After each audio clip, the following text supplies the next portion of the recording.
Now, many people might think, oh, does that mean that it's not legal? Of course it's legal. It has a royal decree, it's owned by the government, operated by the government, it has the rules and regulations that a free zone must have. But crucially, it offers unregulated activities. Now, what do these unregulated activities look like? Well, anything that doesn't manage or provide custody of or provide investment advice on client money. Regulators are there to protect the retail investor. Whenever you're setting up a company that you're taking client money to invest it, or you're providing brokerage services, or you're providing custody for client money, then you need to set up under a regulator.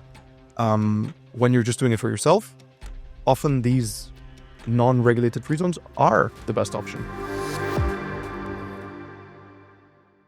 Yeah, welcome, Carlos. Thanks for having me. So today's topic, crypto and digital assets. You're the expert in Dubai. In Dubai, UAE as a whole. Yeah, it's an exciting time for digital assets in the UAE. Yeah. Got a lot of, the market is strong. I think Bitcoin was at an all-time high last week. Soon to be, hopefully another one with the conferences coming up. So yeah, exciting time. Where do you think it's going to go to? Oh, million? The moon, maybe.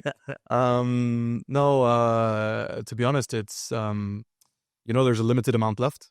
So I think the next hike, and I'm not no expert on the trading side, but just based on historical performance, we keep seeing these spikes, then it tethers a bit, then it spikes again. I just think it's going to keep doing that until there's no more Bitcoin to mine, and then it's being limited. Once a commodity is limited, the price blows up. It's the law of scarcity. 100%. Yeah, let's start. So, example, I'm from Germany, and I want to move to Dubai.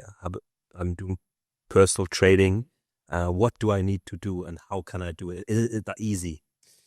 It is in a sense. I think what a lot of people think about when they think about the UAE. Well, first of all, they think about Dubai specifically, like you mentioned now. Why is it? Why was Dubai? Why are they coming here? Dubai is the flashiest, right? There's the reality is there's 7 Emirates in the UAE. Dubai and Abu Dhabi would be the most famous ones, what people really associate with the UAE. But once you come here, you really realize that there's another 5 Emirates. And then there's a whole world out there, and you'll actually find out that most companies in the last, say, 5 or 10 years have been incorporated outside of Dubai. They still operate from here. Most of these countries, they operate remotely. But the benefits from incorporating in places like Proprietary or Ras Al Khaimah, they offer the same benefits as incorporating Dubai, and you often find that it's a cheaper solution, a faster process. So if we put a pin on trading for a second, but if we just look at an individual moving to the UAE, relocating to UAE, wanting to benefit from things like, the tax implications of the UAE, like that we don't have any income tax here. We have a very low rate of corporate tax. We have a very low rate of value-added tax, no CGT, no inheritance tax. All these things is what drives people to the UAE. And they don't need to limit themselves to Dubai or Abu Dhabi. They can benefit from the whole country. And be anywhere in the world. But is there any other country in the world which can compete with the UAE as moving, and then if you're doing the trading? So there are a handful of countries that you would see have similar tax benefits, but you need to weigh up, and I won't really go into details. Costa Rica? Yeah, well, Costa Rica is an example, but also a lot of the Caribbean islands, or a lot of the East African islands. You could see similar tax benefits, but then you got to weigh out what do you actually do there, and how do you grow your business in a jurisdiction that, again, I it's not to disparage any other jurisdiction, but there's often a stigma attached, right? Yeah. Whereas the UAE is a whitelisted country.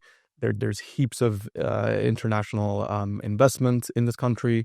It's gaining traction, it's gaining reputation. You have leaders from around the world visiting, encouraging people. The combination in UAE, everything. Exactly. Which you maybe don't have in Costa Rica or other countries. Correct. You have to be nice beach and nice weather. Exactly. But then how say, for example, you're starting a real estate investment business, or you're starting a trading business.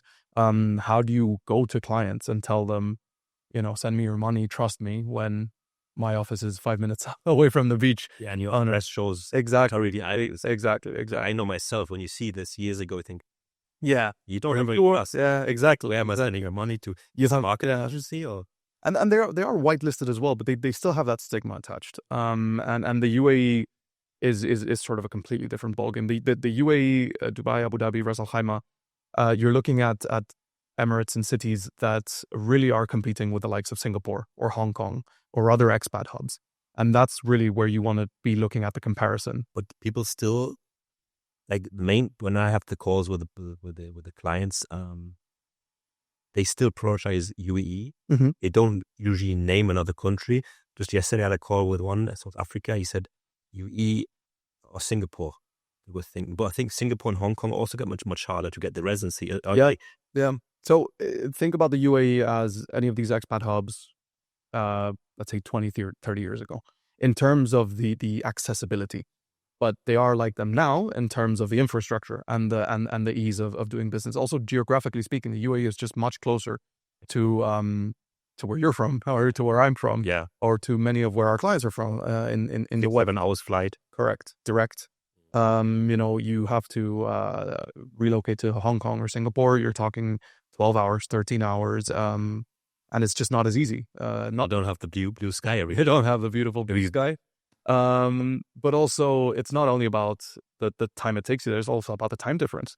It's very difficult to conduct business with your home offices in London or in Berlin or in Paris or in Madrid when you have an 8-hour time difference. Yeah, here you have 2-3 hours. 2 or 3 hours, exactly. I think even now they're not changing the time anymore in Europe, as I understand. Europe still, it's 2 hours. UK is 3 hours. Exactly. Yeah. So I think that's going to be set now. So that just makes it a lot easier to conduct your business. I talk to my reps in Europe, even in the US, admittedly on the East Coast, but you're talking about like a maximum 6-hour, 7-hour difference. Yeah. It's still doable. Yeah. When you're talking about, it's midnight here, it's midday there, and very difficult. 100%. Very difficult. Let's go back. So if I'm from Germany and I want to open a crypto trading company, so how would I move forward? How easy is it? So what do I get? It depends. It ultimately, you need to sort of look inward and analyze what it is that you're trying to do. Because people are sometimes very quick to do a quick Google search and go with the first thing they see and end up going down a rabbit hole, which potentially they don't need to. The reality is most of the crypto trading that we see is what we call proprietary. It's either an individual or a group of individuals, a group of friends and family, or a family office that is trading their own assets. This is called proprietary trading.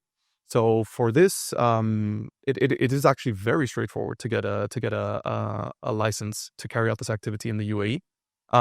You do need a license to carry out this activity in the UAE. That's one thing I'll preface, because from a risk management perspective, banks will always ask you to have a license for crypto trading. So you have several options. Generally speaking, the legitimate proprietary trading licenses you can obtain from 3 different emirates, which are Dubai, Abu Dhabi, or Ras Al Khaimah. The process is very straightforward. We have a system of free zones in the UAE. We have 52 free zones, and each one of them offers certain benefits, certain ease of incorporation. And for this specific activity, like you mentioned, if you do it in Dubai or Abu Dhabi, that you have a host of free zones that can help you, but you will also have to face what is called a non-objection certificate from the regulators. So maybe I'll just go on a small tangent here to explain what the regulatory framework looks like in the UAE when it comes to digital assets. So in the UAE, there's 2 main regulators. There's a Virtual Assets Regulatory Authority, or also called a BARA, and there is a mandate for the Abu Dhabi Global Markets, ADGM, and these 2 regulate Dubai and Abu Dhabi respectively. There's a third player within digital assets, which is Ras Al Khaimah Digital Assets Oasis. Now, this is a free zone in Ras Al Khaimah, in the northern emirate of Ras Al Khaimah, which sits outside of the jurisdiction of the regulators. Now, many people might think, does that mean that it's not legal? Of course it's legal. It has a royal decree, it's owned by the government, operated by the government, it has all the rules and regulations that a free zone must have. But crucially, it offers unregulated activities. Now, what do these unregulated activities look like? Well, anything that doesn't manage or provide custody of or provide investment advice on client money. Regulators are there to protect the retail investor. So whenever you're setting up a company that you're taking client money to invest it, or you're providing brokerage services, or you're providing custody for client money, then you need to set up under a regulator. When you're just doing it for yourself, often these non-regulated free zones are the best option because you can do it much faster, you can do it for much less money. To give you an example, if you want to set up in Dubai, you want to obtain a NOC from VARA, the lead times are generally approximately 3 months to obtain this NOC. This is public information. This can be found quite easily. But if you're just trading for yourself, I mean, waiting 3 months to... You need it. You just get it. Business license, Visa, Emirates ID, personal and business bank account. Exactly. That's all you need. And then you have to deregister. I have to deregister in Germany too. You don't. I don't have to. You can just keep the two businesses separate. Okay. This is completely a personal choice. Do I need to live here all the time or just come here for a week? So what you'll need to do, because with any business, the whole point of setting up in the UAE is that you are going to bring your money here, right? You're going to be invoicing or withdrawing your money from a UAE bank account, benefiting from the tax system in the UAE. In order to open a UAE bank account, you need to have an Emirates ID. So in order to have an Emirates ID, you need to have some entity that sponsors you. You can either be an employee or you can start your own business and become self-sponsored through that business. How do you maintain your UAE residency? You need to come into the country once every 6 months. Yeah. So it's actually quite flexible in that regard. Tax residency is a separate subject. For tax residency, you do need to be here a bit longer, and you need to justify with your home country certain documentation to make sure that your country stops taxing you. Depends on the country. Correct. Yeah. Depends on the country. And I'm not a tax advisor, so I won't really go into details. But in order to keep your visa and your bank account and your business once every 6 months, more than enough. Depending on which visa you have investor visa, you can stay out one time a year. So with investor visas, what they are is they're more flexible. Yeah. If you overstay your 6 months outside, you can come in and they will just ask you, how come you didn't come in? And you can justify it. I had a business to run. I had some personal family matters. It's a conversation. It's not as spooky as some people make it out to be. So it's easy. That's why they're rebuilt. That's why. So you think? Do you think how many crypto guys are here? We have a lot of clients actually, and there's so many, which I think you don't know they're here. Do you? It's a big community, isn't it? It's a substantial amount. I'm not sure if you went to the Token 2049 event, but there was a big conference in Jumeirah. Yeah. No, I didn't go there. So I think it was 5,000 people. 5,000. And the entry was, you have to pay as well? Oh, the entry was about $700. And still drive. It's still... So it's getting market, I think, also worldwide in these communities, isn't it? On Twitter or on it's only logical, to be honest, because if you look at places like the US or Europe, the reality is that there is a push for these kind of technologies. The new administration in the US, for example, is on paper really pushing for these technologies, but the reality is that the bureaucracy behind it, if you're looking to do not only trading, but even if you're looking to do a project within Web3 or blockchain, you're looked at as very high risk. And you need to jump through hoops, and historically in Europe, these hoops are, Why is it that UAE make it easy for the? I think they're just forward thinking. Yeah. They're forward thinking. They see the opportunity. Yeah. They're willing to take some risk. Yeah. Always measured. The UAE, if you look at the last couple of years in the UAE, I think 3 years ago, the UAE saw itself on the Financial Action Force's grey list, and that was pretty detrimental for the country. It was a combination of two things. It was COVID and post-COVID, and the fact that they were on the grey list. They saw a significant decline on foreign investment. How did they change? Well, that's exactly what they did. They I come here through COVID as well. I moved away from Germany. Yeah, it was a second lockdown, and I was out. Hey, you couldn't take it anymore. No, here they managed it brilliantly. They had the technology here. It was all through apps. You'll see it in your day-to-day. COVID luckily is over, but you'll see it in your day-to-day life. The technology is very integrated into the culture. Who's deciding in background? Is it the sheikh who has his ideas, his vision? What do you think? It's the sheikh and his board of advisors, of course. At the end of the day, Are they all Arabians, you think, the board of advisors? Are they some Europeans or? Well, I think you will find there's a lot of Western influence. Western influence. Yeah, historically, you've had a lot of Western ex CEOs, ex businessmen from all over Europe and the US. They've come here with best practices, with know-how. This can be set up across the globe. To be honest, it's not that I'm putting anyone above anyone, but the UAE had the luxury of being able to pick and choose. You know, who they're bringing in, who they're welcoming in, who they're putting into their inner circles, and you can see it. You can see it. You tell me you've been here 3-4 years.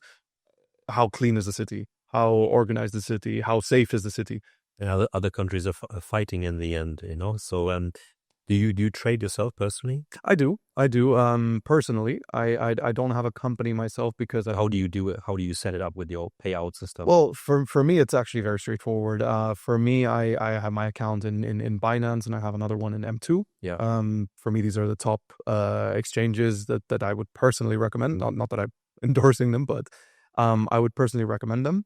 And because my amounts are small, I just cash out on. Then you connect it with your personal bank account? Exactly. What bank account do you have? My personal bank account. I have a personal bank account with ADIB. Yeah. Another one with EMBD, and one with WEO for short-term savings. However, I'm not a professional trader, so I'm just doing this a little bit on the side. What means professional trader? Is it like you're doing it full time all day? But you see people doing it only 30 minutes a day. So you will talk about that. What you will find is that when you open a personal bank account here, the first thing that the bank is going to ask you, because of what we were talking about, of the compliance efforts, making sure that there's no money laundering going on, or as much as they can prevent it, they will ask you, where is this money coming from? Okay. And they asked you as well? Yeah, of course. Okay, what do you provide then? So when I opened my personal bank account, I said, well, my money is coming from my salary. I'm an employee, I have a salary, I have a commission structure, and then this is where the money is coming from. But the money is coming from a crypto platform. Correct. But it's small amounts. So what is a small amount? $500,000? Well, it's I firstly don't want to go into my personal wealth, but it's basically it's think about it as a percentage of the income. Say you open a bank account, for example. You open a bank account and you're getting a salary of 20,000 dirham. Yeah. And you have a pay slip that says 20,000 dirham. Yeah. You also have a commission structure that says 10% bonus every month. Okay, that would be the commission structure. That's the commission structure for your employee. Yeah. Okay. So the bank is going to be expecting anywhere between 20,000 and 30,000 dirham every month, for example. So they have a limit at 30,000. What they will then do is, if they see that you're depositing regularly over 10% of that limit, or under 10% of that limit, they will just ask you. They won't close your bank account. Won't freeze it. Not always. They don't always ask, do they? If they random checks, maybe. No, but if they see consistency. Okay. So, for example, if you say, I'm going to be depositing 20,000 dirham a month in this bank account every month, and then one month you deposit 50,000, well, then they will ask. They can ask you, present, I got a bonus. But if you're doing it consistently, then they're going to start asking more. They're like, okay, are you getting bonuses every month? Do we need to adjust? Yeah. Because they have a risk profile, right? Yeah. So they need to adjust it based on how much you're earning, where you're from, what your source of wealth is. It's not. At one point, if you're really bringing in a lot of money for crypto trading, you will say, well, this is all coming from crypto trading. And they say, okay, if all of this is coming from crypto trading, you need to get a license. That's where they will start. They won't necessarily cancel your account or freeze your account, but they will block these transactions. They will say, we don't know where this money is coming from. We don't know where the oversight of this money is. You need to get a professional license. And then you go to places like Rectal, like I mentioned before, and you get your proprietary trading license, and you get your corporate bank account, which has a different set of compliance procedures, a different set of oversight, which allows for anything that comes from trading proceeds. And then you're good to go. You're good to go. But then you still pay the 9% corporate tax? See, there's no guidance from the FTA on proprietary trading, because if you think of proprietary trading as an activity, you're not offering a service, right? It's not your own trade. It's just your own personal thing. So 0% tax in the end. Officially, you don't need to do anything. You need to get a tax advisor opinion on this, but the way I see it is, well, it's no business. Exactly. There's no business. You are, the corporate tax is 9% on profits. Yeah. Over 9%. Not on revenue. From 100,000, exactly, for example. Yeah. But profits are defined as revenue after all the relevant deductions, after the cost of the business, the cost of this, the cost of that, the cost of this. So if you're trading your own assets, and anything you're crystallizing, anything you're off-ramping and you're taking is your bonus or your salary, then theoretically there shouldn't be any profits. Now, this is like, I want to cut it. This is not tax advice, but this is the logic that I think you should put towards your tax advisor to get their opinion, because it's not a company per se. It's not a trading company in the sense of you're not offering services. You're not like not sure offering consulting services or marketing services, or you're not selling a product where you can say, okay, well, the value add on this product, I'm paying a value add tax, the corporation tax on the profits of this product, which I'm using the land and the infrastructure of the country to produce. I'm paying a tax. That's what the tax is for. But if you're just trading your own assets, it's fine. If there's no income tax, then logically there shouldn't be any tax on your. So if I had 1 million euro, I'm doing my own trading, have my setup here, I'll pay it out into, say, the business bank account. I can easily invest in property. Can I? I mean, once it's in your personal bank account, then I can buy the property. Can I also buy property with crypto? Well, that comes down to the developers. So a lot of developers we're seeing more and more do accept crypto. And those who don't usually engage with brokerages, which do. So there's a company, for example, called AAA, which provides these brokerage services. And what they do is, say you have a business where you have a real estate business and you're not necessarily interested in holding crypto, but a lot of your clients, they want to pay you in crypto. So this brokerage stands in the middle, and what it does, it will accept the crypto from the client. They will hold the crypto, and then they will pay you, the developer, in dirham. So you're emitting an invoice in dirham and you're getting paid in dirham. It's clean. There's no issues there. And then the brokerage itself, which is licensed and regulated and has everything that it has to be set up, they just hold the crypto. They hold all the risk. They're a company that is designed for that and comfortable with that risk. And when I talk about risk, I mean investment risk, in the sense that a lot of companies, they don't understand crypto. They're new to it. They're a bit reluctant. They don't want to hold an asset which might depreciate in value tomorrow, might increase in value the next day. But crypto specialist firms, that's their bread and butter. That's what they do. Do you get a lot of people ask you, like, they're coming from UK, Australia, or Spain, or France, how they should move forward of coming here? Like, for example, you from Spain, and you have you do your trading in your home country. You have your personal bank account, you have a Binance account, and they already have made like maybe 5 or 10 million in the crypto assets. How could they move forward, not paying any tax in the home country? That's an interesting one. So setting up here is very easy. We touched on that, but just to add a couple more details, you don't need to be in country to set up a company. In the UAE, you can do this all remotely. The only time you really need to come here is to get your visa. So that entire process it'll take you about 2-3 weeks. Can all be done from your home country. The moment you have an entry permit, which the free zones issue, well, immigration issues, but the free zones help you issue, then you can use that to come in and get your visa. So once you're here with your visa, with your corporate bank account, well, realistically, like you said, 1 million, 2 million, 3 million, right? These people, if they have their money on exchange is decentralized. So accessing your Binance account from the UAE or accessing your Binance account from Spain makes no difference because it's decentralized. The moment you want to off-ramp it, now, if you already have the money in your account in Spain in euro, you're likely to have already paid tax on it because it's. So when you pay it out, it's the taxes already deducted, or how does that work? Well, in home countries, again, I'm no expert, but I believe that's how it works. Think about it as a traditional investment. I put money into Apple stock, right? And I put $1,000 into Apple stock. After 10 years, this $1,000 has grown to, I don't know, $12,000, $11,000, if I'm lucky. When I withdraw it, if I'm withdrawing it in a taxable jurisdiction, then I'm going to be liable for corporate gains tax. And depending on the kind of investment vehicle, I might be also liable for income tax. If you're withdrawing it in the UAE, neither of these things apply. So if you think about crypto as a financial instrument, as an investment, same as traditional finance, it's the same principle. If I withdraw it in Spain, then I'm going to be subject to Spanish tax laws. If I withdraw it in the UAE, I'm going to be subject to UAE tax laws. And UAE tax laws are, well, there's only corporate tax. There's no income tax or or CGT. Do you think it's the main reason if people are making money like online and they are quite wealthy and they can, even if they're earning $1,000 a day, which is a lot a day, it's 30,000 pounds, isn't it? Significant. So, and they have to pay taxes in the home country, maybe 20, 30, 40, 50%. They left with a half of it.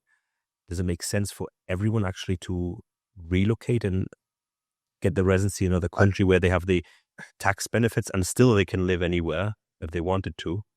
I think so. What you're going to be looking at there is more of a personal decision. That's depends on the background, family, friends around them. That's generally when you talk to an estate planner, to a financial planner, to tax advisors. Generally speaking, what we see in the UAE is still an expat location. We still see it is changing, but we still see people who are not here to stay. They're here to be work, to generate their wealth, to benefit from the tax situation. But then eventually, I think it's changing. It is changing. It is like all people I know, they still all here and no one wants to leave. Yeah, no, it is definitely changing. But what I'm referring to is maybe some of the older generations who have things back home. Yeah. So if you have property back home, if you have businesses back home, does it make sense to, like, it's just a cost benefit analysis that you need to do. Does it make sense to uproot everything and come here? Sometimes it does. Does it make sense to just divide your assets and have a hub in the UAE, have a hub in Spain? Sometimes it does. Does it make sense to then seek tax residency in the UAE so that you're not taxed on your investments in your home country? Sometimes it does. But the benefit of the UAE, or really what we're seeing more and more of in the UAE, is the proliferation of experts who help you with that kind of things. Experts like yourselves who help you with real estate investments, with company formation, experts who can help you with your business formation, I already said, but also your estate planning. I know a host of companies who are, for example, UK educated tax advisors and financial planners, but operating out here because there's such an expat hub of a British community. And you can say the same thing about US experts, German experts, Spanish experts. You're seeing more and more. It used to be, 30 years ago, you came out here and had to figure it out one way or another. Whereas now, you don't really have to figure it out. There's all this support system around you because it's such a beneficial place for these professionals to come and work from, that, I don't really need to worry about finding a tax advisor in Spain. I can just speak to a lot of my Spanish community here and get the same level of advice and service. And how long have you been here? I've been here 9 years. 9 years. And what made you come here? So originally I was working in a company in Madrid, and they transferred me over. Doing what? I was working in Abercrombie and Fitch. I was working in... Are you in the... Yeah, I was working in one of the stores, and then they brought me out here. But very quickly, I once I was out here, it's a very usual expat story. I came out here for a 2-year contract, and my plan was to move on. Come here, enjoy Dubai, see something new, and then go on to Singapore, Hong Kong, whatever. But you went then to Singapore? I did not. No, I stayed. So you had the option to go to the different country? Yeah, I had the option. But after 2 years here, it was just a very comfortable place. Very comfortable place. And then you said you want to stay. Exactly. I know it's been 9 years. And my wife. Yeah. I changed jobs. What nationality is she? Settled. She's from Latvia. Latvia, okay. And she had a similar story. She also came with Abercrombie and Fitch and eventually moved up into... But when you come here, where do you work for then? What company you work for when you moved here? When I moved here? Yeah. No, when I moved here, I worked for Abercrombie. Also? Yeah. Okay. So I was in the store in Madrid and they moved me to the stores they were opening here. Okay, so you had the choice to move here, or they had to? Oh, no, they asked me. You said yes, why not? Yeah, they were. Why? You always wanted to move to a different country? Well, I've always been a travel person. But have you been to Dubai before? Not. No, it was completely... Have you heard of Dubai, UAE? A little Bush Arab, maybe. Yeah, a little bit. I mean, I'd seen some of the posts and socials. I mean, back then, you never really looked No, it was sort of like, you said I do plunge. Why not? But Spain, Madrid were also nice 9 years ago. It's different to now, isn't it? Oh, I mean, Europe. I love Spain. It's very nice. But prior to moving to Dubai, I was in Spain for 8 months. Prior to that, I was in the States. Yeah. Before that, I was in Belgium. So I traveled a lot. So I was always up for an adventure. And a lot of people, without knowing back then, were telling me, "Oh, are you sure it's far?" And there's the laws about dressing modestly, and you can't do this, you can't do that. And I was like, "Okay, well, I guess let's see. What's the worst that can happen for 2 years?" But then you come here and you realize it's. And then all your surroundings, they probably also moved here or come here for. Oh yeah. So they said, "Oh, you're right." So Exactly. Yeah. Well, once you're here, and you start posting a little bit your lifestyle on socials, suddenly everyone's a friend. Everyone wants to come visit. Everyone's interested. But no, I welcome that. Honestly, I welcome that. It's a funny situation when people come to visit, because you show them things like the Burj Khalifa, or you show them things like the palms or deserts, or things that to you are second nature, and everyone's like in awe. So now Burj Khalifa, I see it every day. And you think you can live here forever now at the moment? I think, look, Like your family? I'll give you a good answer to that. Me and my wife, we just bought an apartment. Yeah. We moved just across the road from your offices in Business Bay, actually. What developer? It's called Ned Investments. I think this is the first building that they've actually built. 1 bedroom, 2 bedroom? 3 bedroom. 3 bedroom. Yeah, just by the cash payment? No, mortgage. How much was it? 3.07 million. Yeah. 1,500 square feet. And 100% a good deal? Oh, yeah. It's a very good deal. Very good deal. The developer even offered to pay for the DLD fee. The developer paid for the commission of the agent. And it was all very smooth. And it's brand new. So it's just handed over. We're the first tenants. But you bring up a good point. So if we sort of circle back to setting up a business, I think if you think about it in terms that most people understand, for example, real estate investments, right? If you've been to Dubai, you will know the main developers. You will know Emaar, you will know Damac, you will know Shoba, Ellington, so on and so forth. So think about when you're setting up your business in the same sense, right? You have a choice of free zones. You can go to DMCC, you can go to Meydan, you can go to Rakdown, you can go to Rakez, you can go to SPC. All of these free zones, if you look at it on a sliding scale from with the developers as an example, well, yes, you can go to DIFC, which would be the equivalent of an Ellington or an Emaar. Yeah, the highest quality, the highest reputation, the biggest name. You're also going to be paying. But do you need it? Exactly. It's more complicated. Correct. Do you need it? People think they need it because they get the wrong advice. But of course, when you Google, you're somewhere in the middle of Spain and you're Googling, I want to move to Dubai and I want to buy an apartment, the first thing that's going to come up is Emaar. Yeah. Right? It's going to be flashy, it's going to be downtown, everything Emaar everywhere. But can you afford it? Is it the best investment for you? I know that if you buy an Emaar penthouse and you spend millions and millions and millions on it, you're probably going to be unmatched in terms of your quality of life. But if you can't afford that, you really want to settle for one of the smaller Emaar properties, the ones that are 20 years old. I don't want to disparage Emaar, but that's the analogy I'm trying to make. If you are Morgan Stanley, if you are JP Morgan, if you are Binance, if you are one of these big players, then definitely set up in Dubai, definitely set up in the DIFC or elsewhere in Dubai, get your VAR approval, get your DFSA approval, get your central bank approval. You're a behemoth. You need to be at the top. But if you're a guy like you and me, you're doing a prop trading for yourself, why do you want to spend time, money out the nose? Go to somewhere like Rectal, get your simple setup, get it done in a week, get your bank account sorted, start trading, live your life happy. Yeah. Inshallah, maybe eventually you will grow up to be one of these behemoths, but for the time being, that's the sense, isn't it? If you have to also find the right expert guidance or consultancy offering that, if you see something, you think that's only the one. So how to stand out? Okay, with these videos, for example, you get information and you can give them the full advice.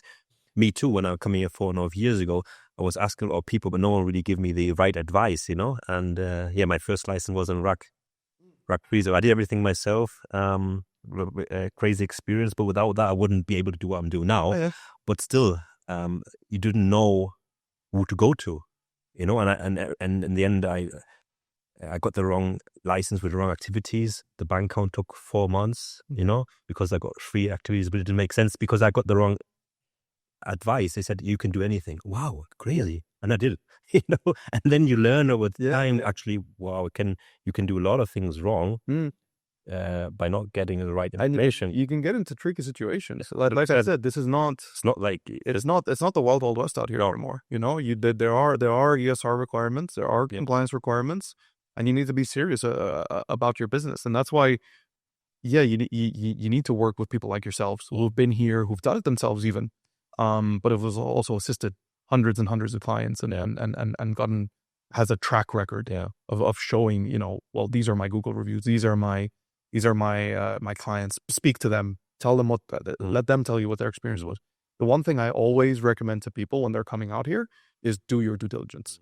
Don't go with the first person that you speak to. Even if that person is going to be the one that helps you, and then still talk to her. Yeah, 1, 2, 3 at least, and then sometimes number 2 and number 1. So if you look at the UAE as a whole, we all live and work in Dubai. It's sort of the busiest. It's like the New York of the UAE, right? So we all work here. It is for the benefit of the entire UAE, but we all work out of here. And in Dubai, it's a hyper capitalist society. Everything is competition. Yeah. So funnily enough, in markets where there's so many people with so much money, with so much advertising power, the one thing that you need to rely on is word of mouth. Yeah. This is the way businesses succeed in the UAE. So if your clients are speaking well about you, you're golden. Yeah, 100. And then from a business owner perspective, you're a consultant in terms of business formation, in terms of real estate, in terms of various forms of investment. But there's also a whole other list of services that you don't provide. Yeah. But who will your clients come to when they need a lawyer, or when they need a tax advisor, or when they need, I don't know, they want to buy a yacht, or they want to buy a supercar, or they want to arrange a corporate trip to Japan. Yeah. Whatever. They will come to you because you've been here long and you know what to advise. I have the same situation. I can assist people in setting up businesses. I can assist people in structuring their digital assets portfolio on their businesses, but I'm not a lawyer. So when people ask me for lawyers, like you did the other day, how do I say? I say Belisario, I say VA consultancy. Exactly. But because my clients trust me and because I trust my partners, it's a win-win for everyone, right? My partners get additional business, the client gets the proper advice that they need, which they might have to pay for a little bit upfront, but it will save them a lot of money down the line. 100. And that's how we work. Yeah. And the struggle you'll find in the UAE is that for people who are new here, they get pulled away by the noise. Yeah. They get pulled away by the billboards. 100%. They get pulled away by the cold calls. They get pulled away. The best business that you will find are the ones that don't cold call you. Yeah. And the ones that don't advertise. Yeah. The ones you hear about from your network, from the people who've been here for 9 years, for 4 years, for 10 years, for 15 years. Yeah. And the businesses who've been around for that long. Yeah. If they've been around for that long, it must be for a reason. 100%. Yeah, thanks, Carlos. So if you need any advice, get in touch for the business setup or golden visas or property investment, crypto licenses. Could go on for another 2-3 hours, Carlos. We have to do another couple more. Yeah, I have some meetings to get to, but no, thank you very much for having me. Yeah. Later. Thank you.